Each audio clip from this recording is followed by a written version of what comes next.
جتنا لفظ لطیف اور ودود اللہ کے دو نام دل میں اتر جائیں، میری طرف دیکھیں غور سے،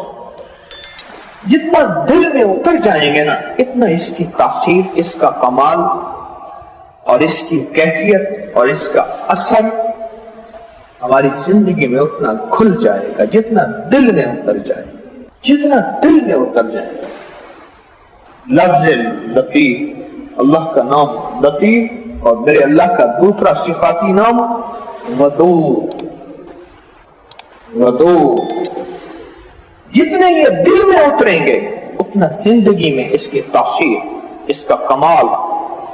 اور پھر اس کی ایک پھونک، اللہ اکبر، وہ ہوگی جو آتش نمرود کی آگ کو بجھا کے رکھتے، ایک پھونک، ایک پھونک۔ لیکن یہ ہے کہ یہ دل میں اتر جائے، اس کا یقین اتنا ہو کہ میں اللہ کا نام لے رہا ہوں، اس کا یقین اتنا ہو کہ میں اس ہستی کا نام، اس کا یقین اتنا ہو کہ وہ حرف جو قرآن میں آئے ہیں، اس کا یقین اتنا ہو کہ وہ بول جو اللہ کے حبیب کے فرمان حدیث میں آئے ہیں، یا لطیف ہو یا ودود ہو،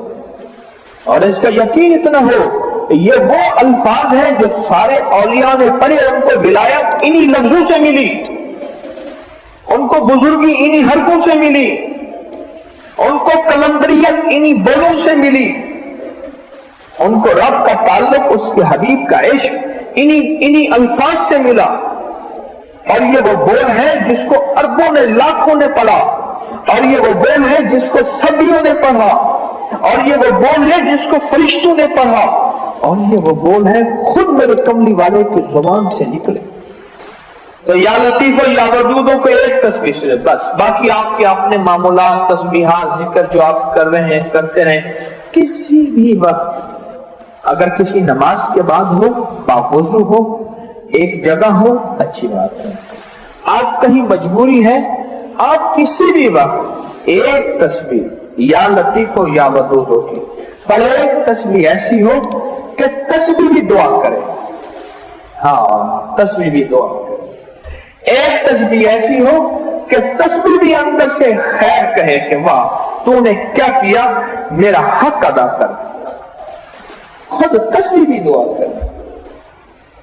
خود تسبیح بھی دعا۔ دو رکعت نماز نفل کسی وقت بھی پڑھ لیجیے،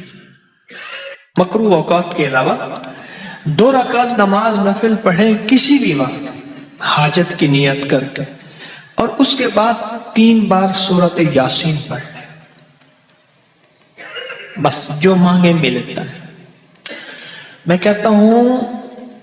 میں قسم اٹھا کے کہتا ہوں، رب کعبہ کی قسم، جو مانگے انشاءاللہ ملتا ہے، وَقَفَى بِاللَّهِ وَلِيٌّ وَقَفَى بِاللَّهِ نَصِيرٌ۔